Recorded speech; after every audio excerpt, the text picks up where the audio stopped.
Thank you so much for coming on the podcast. Thank you for having me. Such an honor. Oh my goodness. So, ladies and gentlemen, I would love to introduce to you my good friend Tahnia. Let us know a little about who you are, where are you in the world, and what is it that is your passion? Mm. I live in Canada, Ontario, outside of the Toronto area. Um, my passion is life. That be your passion? You know, expression, movement, um, breath, art, yoga, dance. Hmm. um, connecting with beautiful people like you, like your Yeah. listeners. Yes, yes. Uh, just joy. I just Joy. follow my joy. Joy. I love it. What sort of evolution do you feel like you've gone through thus far, you know, in your life? I feel like I've been through many. There's been so many growth phases. I think one I can really speak to, I think that your audience would be interested in is like the transformation of our like vessel, our body, right? And Hmm. for me, that started like 10 years ago Mm. when things slowly started like dropping out of my diet. I would say I kind of moved out on my own, and I wasn't craving like meats. Wasn't interested in making them for myself. That kind of fell away. Um, Same with like most dairy and egg products, things like this. Then I think 5 years after that, even more kind of fell off. It was like becoming lighter and lighter. I'm very observant, so I was watching like my body react and trying to tune in like what it wanted. Like my skin would always let me know Mm. when how it feels about anything. Hmm. So I was watching for those signs, and I actually had a lot of challenges with skin. You can call them challenges, but I think they're blessings because they're like clues Hmm. um, for like what's going on inside. So I was getting a lot of clues. Hmm. I was Hmm. like, even elementary school, I remember I would go through periods where I was like covered, my skin was covered in I don't know, super itchy bumps. Mm. No doctor could identify what it is. They would just prescribe like cortisol to me to Really? numb it out, yeah, and get rid of it. I don't think it ever really worked. No one had an explanation, and it would just come in phases, just wildly itchy everywhere, all over my legs. I'd be, embarrassed to wear shorts in gym class, like cover myself up, and for a few years this was going on, but no explanation, nothing. Obviously, it's like now we know, kidneys are blacked out. There was something was looking for its way out. Wow. So Um, you found out what it was? no, no one knew what it was. But I mean, now with my understanding now, I realized, things, it was a body trying to clean itself. Things were Yeah. trying to leave, and when your Yeah. kidneys are blocked, um, where's the body going to eliminate to? Your organs or ways out is Right. your skin, right? So all Right. those toxins, Right. whatever else was coming out the skin, so like it had to go in, and obviously like that toxicity, dirt, whatever you want to call it, acidity. I guess acidity is that what makes your skin itch then, right? Um, at the Hmm. top. So um, yeah, but eventually that kind of phased out, or maybe it was suppressed enough. It didn't come back. But it's interesting then on this so-called healing journey, it came back later. So I can speak to Hmm. that. Um, yeah, and I would get not a lot, but I like periodically I'd get things on my face. Like I went through like the proactive phase, like using that. I used a whole bunch of things. Went to dermatologists because like things were always coming up on the skin, and I was like looking into. I think that's what kind of kept me being like a little investigator. Like, why is this happening? Like I like to figure out why things are going on, how things work. Hmm. Um, so I was like more and more moving like what I was eating towards plants, fruits, like plant based. I think like 5 years ago went fully vegan. although like I never really like use that label, but I guess that's like the easiest way to describe it. And then eventually, even like grains, like maybe like 3 4 years ago, grains kind of like fell away for the most part. Yeah. And then I had maybe like a year where I was just loving the fruit. I was just pretty much on fruit and did a Wow. lot of, yeah, did a lot of fruit juices. I love those, like honeydew, honey melon. But this thing, uh, the thing is, I still had these like I'd have like these bumps on my forehead, Yeah. Yeah. and it wasn't the third eye opening. It was like bumps, and yeah, I was so something, now I have an understanding why, uh, or that kind of was happening. But I needed to clean up. You need to clean up the vessel Hmm. first before you put those things in. That's Yeah. my kind of feeling and understanding now. Especially like raw fruit juices, they can kind of like, if if your vessel's like really plugged up, they can create like fermentation Mm. and like fungus and things like this. So I think that's what was coming up. Anyway, so then I was slowly getting into fasting, and I loved the fasting state, like the Yeah. empty state, like it's just so blissful, so Hmm. light. And I was experimenting with like juices for like a couple of weeks, and those were like the best weeks. I just you feel amazing. Right.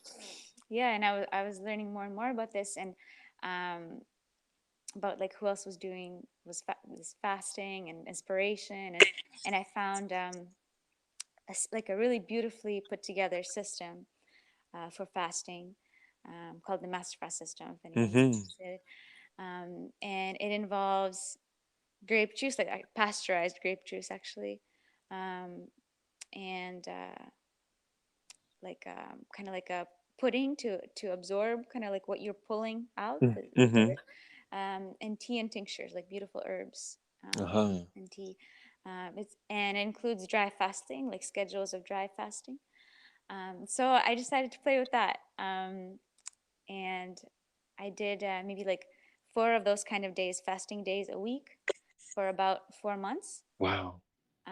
It was beautiful. It was like I think I think I started with maybe like 1 or 2 weeks straight, and it was like whoa. I realized that the fasting I was doing before was like incomparable, because these things that were being like pulled out were unbelievable, and Oh, what kind of things were being pulled out? like things really, like releasing is like really old stuff, you can tell. Um, and Yeah, I remember one time, like during that first week, like I've never felt so like emptied. Yeah. Yeah. It's like that first time you open up that GI tract, or um, do you know who came up with the master fast system calls it the plasma vacuum tube? And I think that's Hmm. very accurate. The first time you like really feel it like open, and you feel that cosmic energy coming through. It's like Mm. it's Hmm. like Electric. absolutely, like I can't believe I could have gone my whole life without like feeling the plasma vacuum tube. um, yeah, that was like powerful, especially like first week you feel it. Now it's like, oh, 1 week is like nothing. um, but I remember like during that first week too. Um, at one point, like when like like releasing some of these things, like I was like in pain. I was like in like cold sweat, Mm, for a wow. moment, because yeah, it was like something that was like there for a long time, like Oh, exit so it's kind of exit like you're going through withdrawals almost. exited. No, it's like something that was there for a long time, like it had left, and it was Okay. like the pain of that kind of for a moment, but then it was gone. And I remember just like being like only lying on the floor, but then after like I I don't know, like 5 minutes, it was gone. It was like I just felt euphoric, like I was like so million times lighter, Wow. without like all these things. And I think it's like, it's the physical things, it's the things that come from the things we ate, but it's also the emotional. It's like emotions that we stored. They're one and the same. Yeah. And as we clear these things out, it's like you just get more like and more connected to like, I would say, your authentic self. You're getting to the core of like who you really are, getting to the core of the source. that cosmic energy, and you just feel so much better. And that I remember that after that week, my life was like changed forever. Wow. But more and more changes to come after. So after the 4 months, I decided to dive in. Again, I wanted to go for just a few weeks, but I ended up going for 72 days because it just felt so good. Oh my gosh. Mm-hmm. I would have probably gone longer.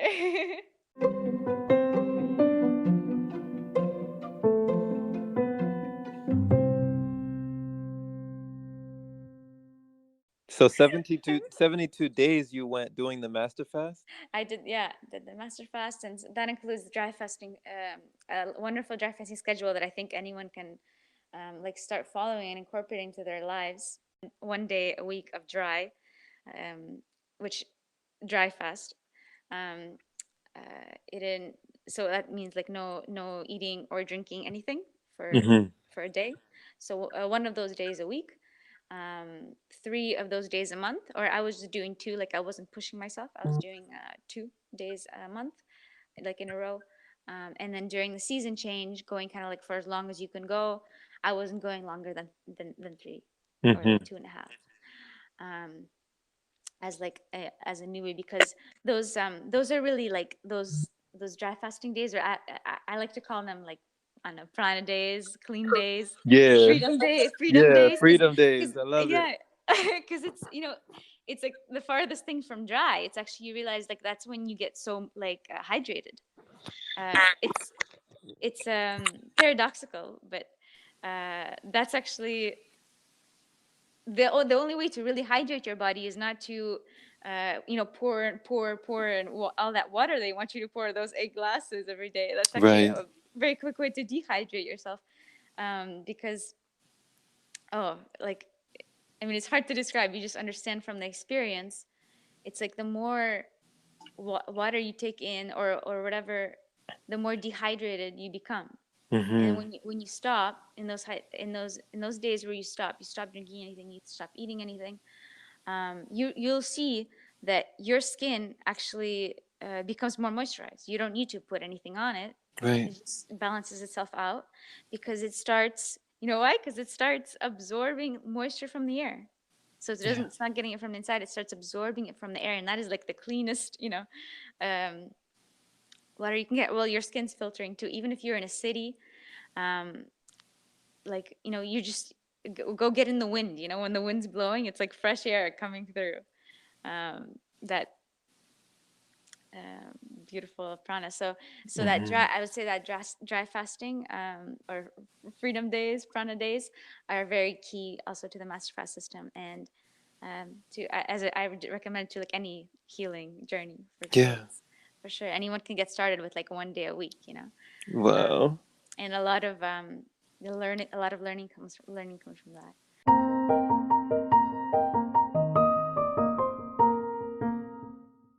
So those were like 72 days of just bliss, pure bliss.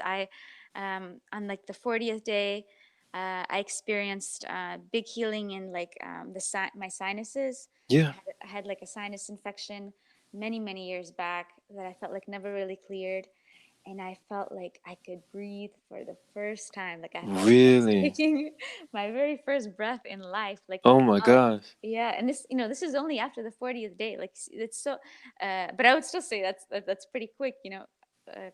Thinking about like how much we put our bodies through. Um, Definitely. but yeah, like all this mucus started draining. So much was coming out, and as it was releasing, like I was just breathing anew, like the breath of life, and I fell in love with the breath, Mm. uh, Mm. and it was so interesting to see that, like, as we create these conditions, like the right conditions for the body, we kind of see, or we don't know what's right, what's wrong, but you experiment and you see that, like at that point, I put my body in a condition where it was able to like release what it didn't need, what clear, and I saw it kind of like bloom, in front Mm-hmm. of me, and it's so to me it's so fascinating and amazing to like watch that unfold. Like I'm so happy to like make those circumstances for it so it can just like blossom. It's Mm-hmm. really interesting to me because you kind of get out of the way and you see it do its magic. The magic Yeah. of creation. You can see it's right there for you. Yeah. So that was a big revelation on like day 40, with breathing, and then I think a little bit later on, in the 60 days, I had like a wild like a rash healing reaction. Like I was itchy again. It was like very similar to what I had when I was younger, All and of a it's so sudden? yeah. And I also had it. I think like 6 months into when I switched to like raw. Okay. I also had that for like a week. So, but I didn't use any like suppressants, nothing. I just put some like peppermint essential oil on it, like with a carrier, to cool it down, back then, and it just passed. That's like it's a cleansing phase. The kidneys were clearing out. So same here. Like it was really itchy. I did like a bath with baking soda and salt, peppermint, uh, just cooled it, just allowed, because I knew like it was for the good. When you're in the fasting state, Yeah. all these things that are happening, they're happening, um, for like you start trusting your body. You understand that Right. it knows what it's doing, and what it's doing is like for the good, for the better. Right. So whatever that was releasing.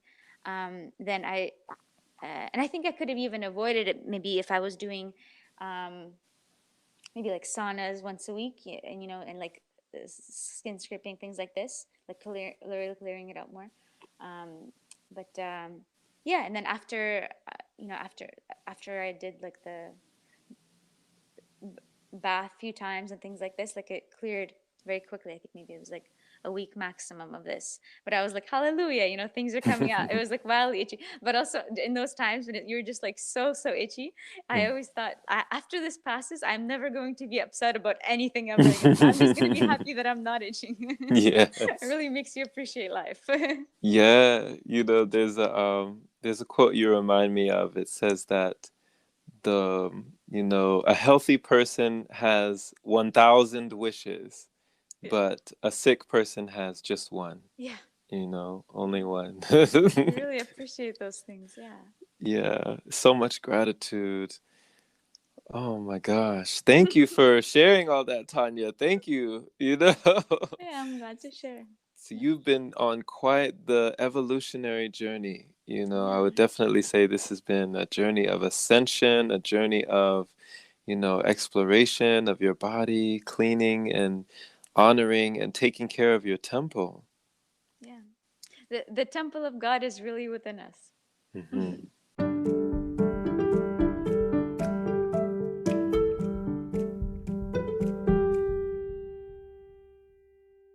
What would you say, led you to breatharianism when we talk about breath? Because you said that for the first time in your life, you felt what it really felt like to breathe, when you really started clearing up. You said it was day 40, right? Yeah, yeah.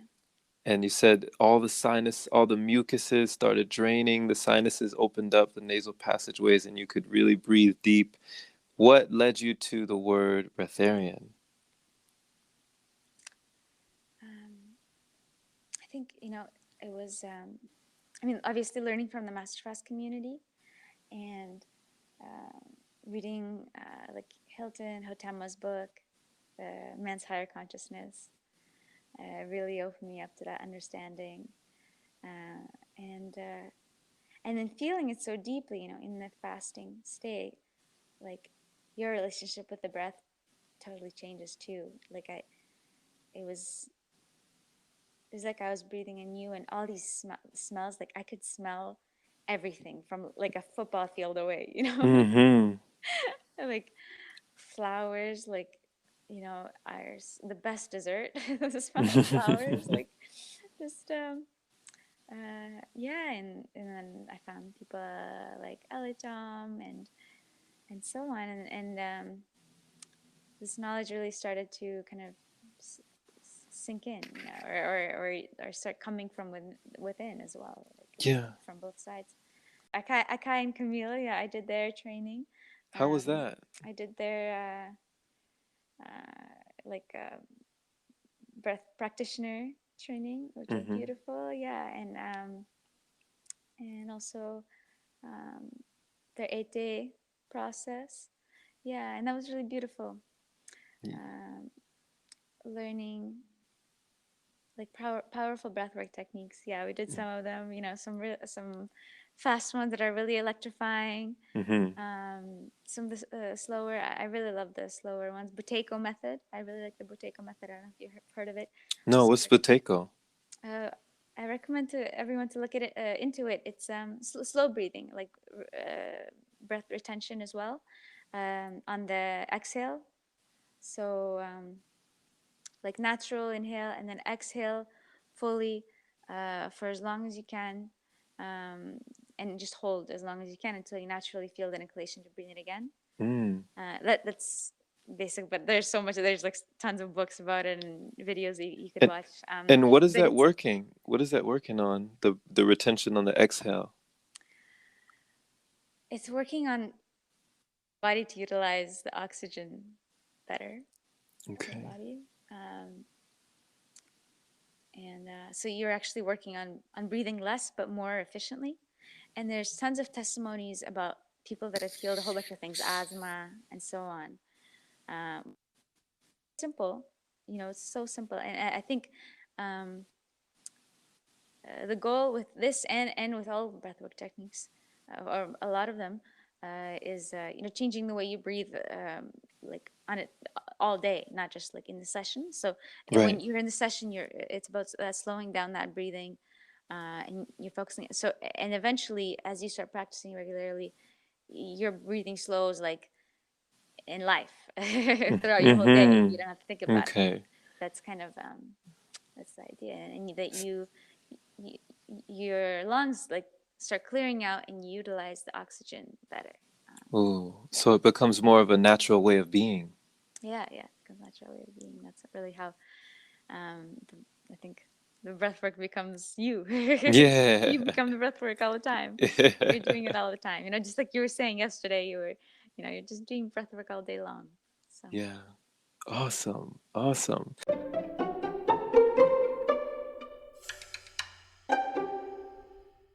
What do you think people underestimate about breath work? Because of course we're breathing all the time, even, unconsciously. yeah. What do you think people kind of take for granted about breath? A lot of things. It's a hard sell for a lot of people, because well, I don't have any problems with breathing. I breathe all day long. Right. Like why should you do that? But I think um, what it does, it brings you into the present beautifully, and it brings you into yourself, and it brings you into the divine, like Hmm. because the I mean, breath is spirit Yeah. flowing through you. And when you just pause and just be with it, it's like you're coming to be with God. You're coming to be with the divine, Mm. coming to be with it, with that is there, and that is your like source of nourishment and inspiration and creation. And so bring your attention to that source that is always there, and I mean, you will see things come. I don't know, just start flowing better for you. Oh, You set yes. your attention, you're focusing your attention on that, on love, on the divine, and um, all of a sudden everything changes. Your attention is like, I would say, one of the most powerful things Your in the attention. universe. Yeah, I think that's ultimately what heals and is. I mean, attention is love. Like if you give someone your full attention, I think you're giving someone your love. You're giving someone your full presence, and I think that's really the power that heals. Like that's also how people heal themselves. They focus. They're able to focus their attention within themselves, within um, or like an area that needs help. They're like able to send energy and love there, like, and clear out that energetic blockage and physical blockage. Hmm. So I think the breath helps you do that. Is a wonderful tool of helping you do that. Yeah. Yeah, that's so beautiful. Oh man. I love the way you put that, you Oh, thank know. you. You mentioned that word nourishment. Yeah. And how has the word changed for you over the years? Oh, I feel like I'm still adjusting to it. Um, but it's really become clear that nourishment doesn't come from food. Mm. Um, you realize that you actually feel more tired from food and you need to sleep more from food. You're actually resting from the physical food. Hmm. when you sleep. And so when you're not taking it in, you don't need to rest from it as much. And then you realize, it's like the truth is looking you right in the face, that Right. that's not really where the nourishment comes from. And I mean, even people talk about like food, but we realize, even it's even like, mainstream, that what we're trying to get is energy, right? Like Hmm. people say, oh, well, where do you get, yeah, your energy? I need whatever, my fix, so I can get my energy. You're getting your energy from that, but we can start to open up our like understanding of what energy is, and it Yeah. has really been opening up for me a lot. We've been playing with these things, like, so it's like, what gives you energy, like what electrifies you inside, what we feel it. You don't have to go to whatever guru to tell you where you're going to get this energy. Like, you feel it, like when you feel your favorite song and you feel like that impulse of energy come through you, or you're in love and you feel like that Hmm. energy. You don't need to ever eat, like you don't need to sleep. Like, that's your nourishment right there. Hmm. So I like, for me it's dance. We're playing with that, and I think that's the first time I ever heard you speak, like dance dinner. Like, you can have Hmm. a dance dinner, and that's my favorite kind. It's my favorite kind. um and breath breakfast, like, what a beautiful way to start the day. Right. A music meal. Music is so nourishing. It's really all about energy. And um everything is energy. We Yeah. know that now, right? Like, the sun is like a major energy source for this earth, for the earth, for us. Right. We're basically, we were talking about this the other day, we're a solar panel. Like, solar panels are designed after us. Hmm. Why is it so voodoo, and why, that, like, this energy stuff, when, like, I mean, solar panels are being charged up, like, Hmm. governments are taking part of the, like, money from that. It's available to you. It's Right. available to you. You get yourself charged up. You don't need Right. to cover up with sunscreen. And as you clean up, like, your what you're eating, it becomes lighter and lighter. You're not gonna burn in the sun. Right. Sun's gonna feel good. It's like, go get your battery charged. Sun Hmm. gazing, or just, or you can even, just look at the sun with your eyes closed, and just open up your skin to it. Yeah. So that's so nourishing. And giving. I would say, yeah, we were saying, gourmet giving. Yes. I think that is the gourmet of this lifestyle. It's like when you can give to someone, you feel, I mean, that's when your heart just, like, fills with love and fills with that energy. So find ways to give, any ways, and no one has to really know about it. Just, in little ways. So I would say my belief system is like, I mean, it's there, but I think, uh, what I need to, I'm still adjusting, is like my lifestyle, to like, Hmm. to make sure I make time for those things in my day. Yeah. It's not like you're just like stopping food, but you need to make sure you're like nourishing your soul. You're getting what feeds you, and Hmm. set that time for you, because when you fill your cup, you can fill other cups. So Yes. Yes. Wow. yeah, yeah. Oh man, I couldn't have said it better. The best things in life are free. That's what they Hmm. say, Hmm. and we're just discovering all the time how we can use these things that, have been right there with us, hidden in plain light this whole time. Yeah, yeah. You're not Yeah. gonna see a billboard advertising it. No. That's gonna be the best thing. Oh, you Oh, know.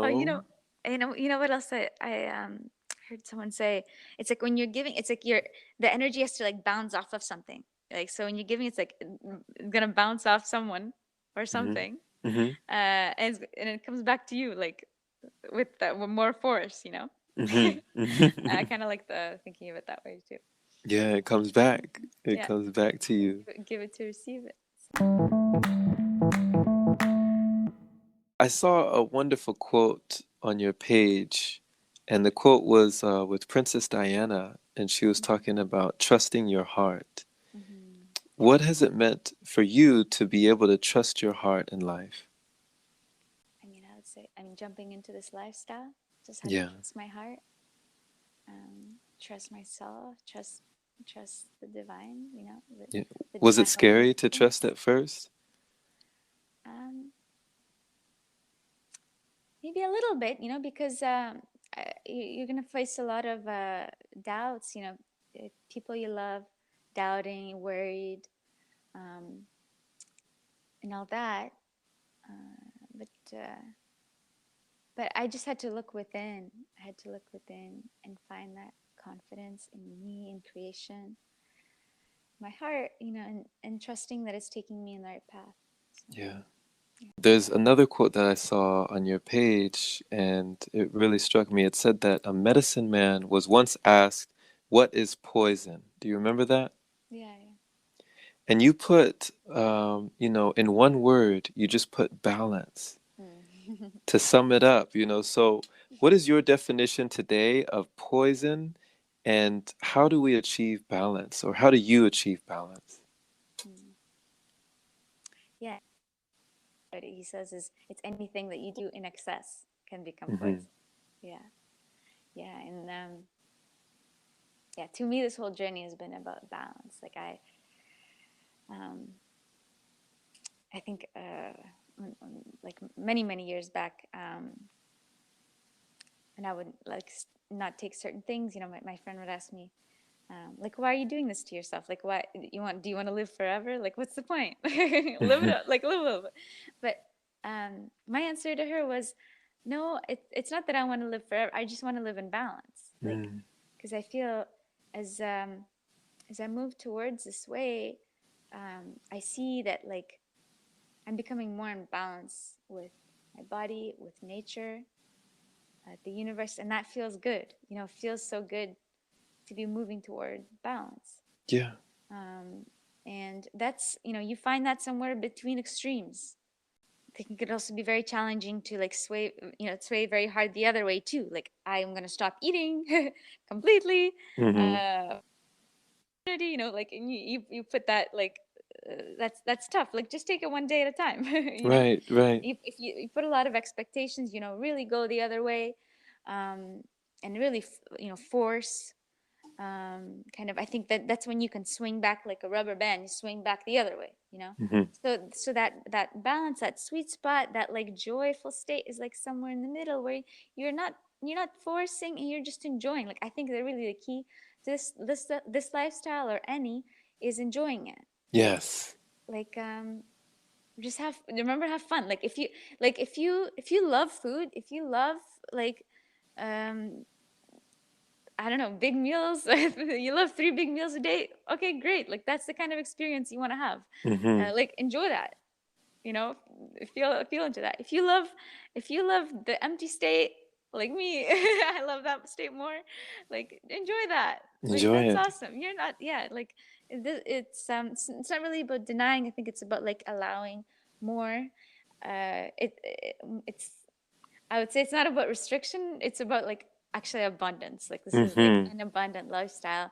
And yeah, just find. I think that joy exists in the middle of balance between extremes, extreme of that of like not having this, not having that, and so on. And also extreme like belief systems. I think Yeah.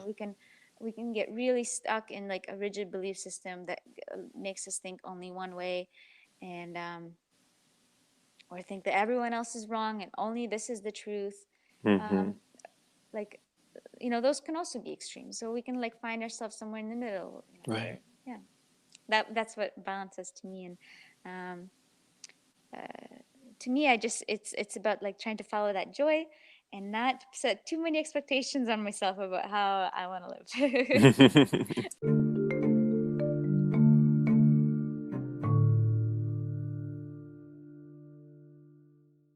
I've had days or like even if it's good things I overate, and I just like I write down that experience too. Like that's also a blessing, like um uh, I just realized I don't like being in that state. You don't feel good after, and um, so like pursue what makes you feel good. It's a little bit like a child. Like for example, you tell a child like you can't go out, or like you can't drink and you can't Hmm. smoke. What's the child gonna want to do? Like they're gonna Right. want to do the opposite thing because you're like you're saying you can't do this. You're like Hmm. restricting. You're denying. But what if you're like, okay, well, you can do that if you want. Hmm. And then the child would be like, I don't want to do that. Just make me feel good, you know. Like for example, like I never liked to drink. Like it tasted bad to me, and I didn't like not like being out of it. Like I like being present, you know. I didn't like being like not in control, like not there. Hmm. Like and it's just fine. Like I think, I mean, most kids, like when you first try alcohol, like you don't like it because it's not sweet. It Right. doesn't taste good, right? But I think it's a little bit like it's a little bit of that, like you can't have it, and it's like, oh, when you're 18, like you can finally have it, and it's like, oh, okay.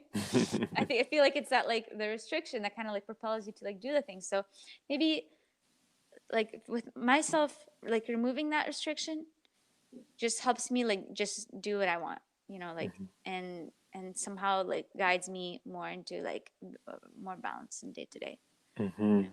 Yeah. Yeah, more love. Yeah, more love. Yes, yes.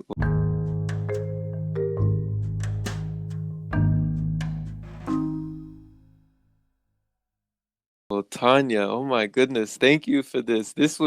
You just flow. I love how you just like you just let it all out, and you just I just really enjoy the way that you express yourself, and the energy, like you talked about, everything is energy. Mhm. And yeah, thank you This talk for. is energy. Mhm. Yeah. Jerome, I love your Mhm. energy and your podcast. Thank you. Thank you. And I know that you being one of our supporters as well, you've been listening in, and you show so much love. And I can't thank you enough for not only supporting, showing love, but also being a part of this podcast now and being on the show itself. It's an honor. Woo. Many blessings to all your listeners and to you, Jerome. Thank Yes. you. Thank you. So take care and many blessings, Tanya. Keep being amazing, Jerome. Thank you. Bye.